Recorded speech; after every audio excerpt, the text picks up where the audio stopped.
Anne is in Tehran, Iran this morning, where she was given exclusive access to the Iranian president, Mahmoud Ahmadinejad. Anne, good morning to you.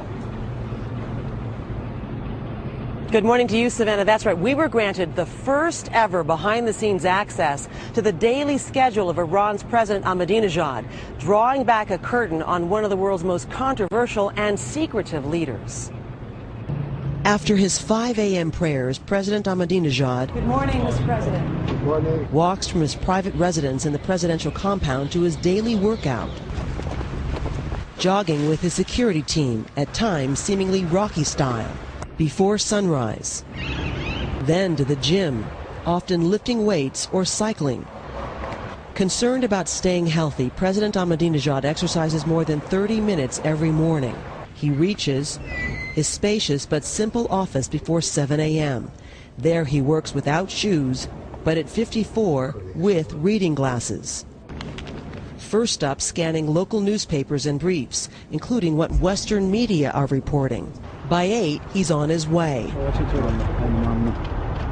On this day, to a gathering of prominent Shia Muslim leaders. He's called to promote Iran as a Shia superstate. By 9:40, he's boarding a government 707, more than 50 years old. The flying relic is likely a result of Western sanctions long imposed against Iran. Even during the flight, he's meeting with ministers.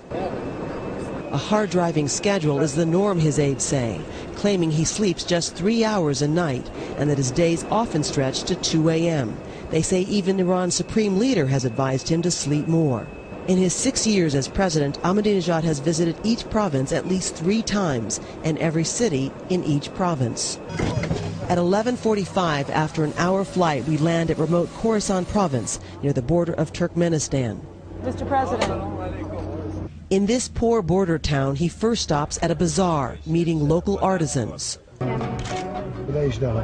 Speaking to some, even in everyday English. Mr. President, why have you made this point to come to one of the poorest parts of Iran to highlight the art and the crafts? And we want to show that all eco members, we have some common, humanity, human values.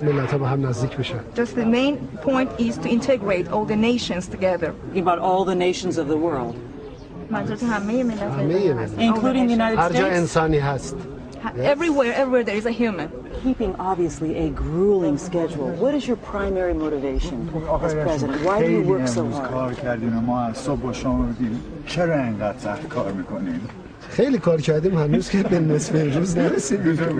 only half day, we barely started working. Mindful that this is one of the poorest parts of his country, at 12:50 he's on the move again to review government-subsidized housing. Iran's poor masses are his base. 26,000 families here alone have gotten homes. These women agree the homes are far better than the ones they used to live in. But as the president attempts to leave, he is surrounded, swarmed by people pleading for food and other necessities, now dramatically more expensive because of rising inflation. Later in the afternoon, this man tells the president he lost 3 sons in Iran's war with Iraq, and now his wife is sick. The president showing a compassionate side, perhaps trying to remake his image at home and abroad. At 6:35, he lands back in Tehran. What is the future you wish for Iran? Why? I want the same future as I want for every nation in the world: peace, friendship, happiness, and unity. At 7:30, back at the presidential compound for hours for more meetings. He stops to pray for the 5th time on this day.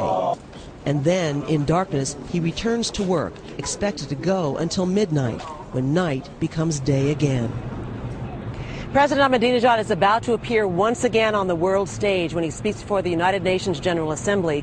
But in a sign that his controversial rhetoric has not changed, on Sunday he reiterated his position that 9/11 was, quote, a complicated plan devised as a pretext for the occupation of Afghanistan and Iraq. There is a lot to ask him about, including new concerns about Iran's nuclear ambitions, and we are now working to bring you that interview tomorrow morning on Today. Now back to you, Savannah. All right.